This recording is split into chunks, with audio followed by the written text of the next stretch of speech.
नबियों के सरदार का उम्मती हो, तो हम भी तो उस नबी के उम्मती है। जो अमल से दूर हो जाएंगे तो भी मामला यही होगा, हम खौफ और गम में चले जाएंगे। तो खौफ और गम इतना बढ़ा दिया गया है, कभी कहते हैं मुर्गी नहीं खाओ, कभी कहते हैं चावल में प्लास्टिक के चावल मिले हुए हैं, कभी कहते हैं इंजेक्शन लग रहे फ्रूट में, उसमें क्या।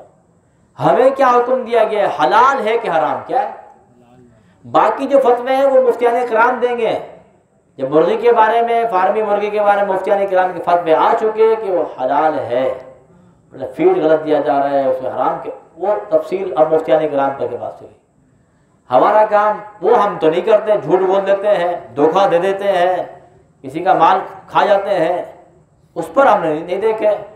लेकिन ये सब बातें फैला रहे होते हैं, बहुत खुश हो रहे थे, फैलाओ भाई, ऐसी बातें ना फैलाया करें, लोगों में शुक्र शुबात पैदा हो और लोग परेशान हो, लोगों को खुश करना सीखे।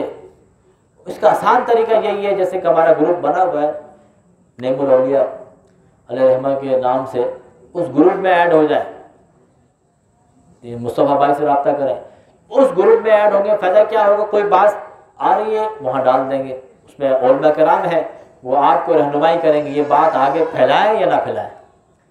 तो उलमा से रब्ता कर कर हमने आगे बढ़ना है।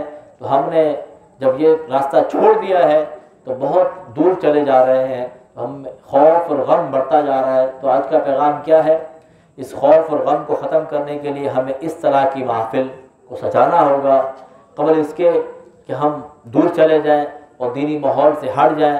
जैसे कि मैंने शुरू में बताया, जब ये माहौल हमें ना मिल रहा था, 1-2 महीने गैप हुए, सिर्फ शमीम भाई ही ने रब्ता किया, बाकियों ने कोई रब्ता नहीं किया। ऐसा ना करें, आपको रास्ते में रहें।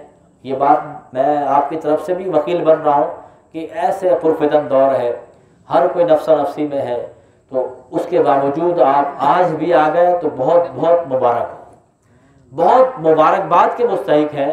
इस पुरफितन दौर में आज भी आप आ गए, लेकिन इस महफिल को ख़त्म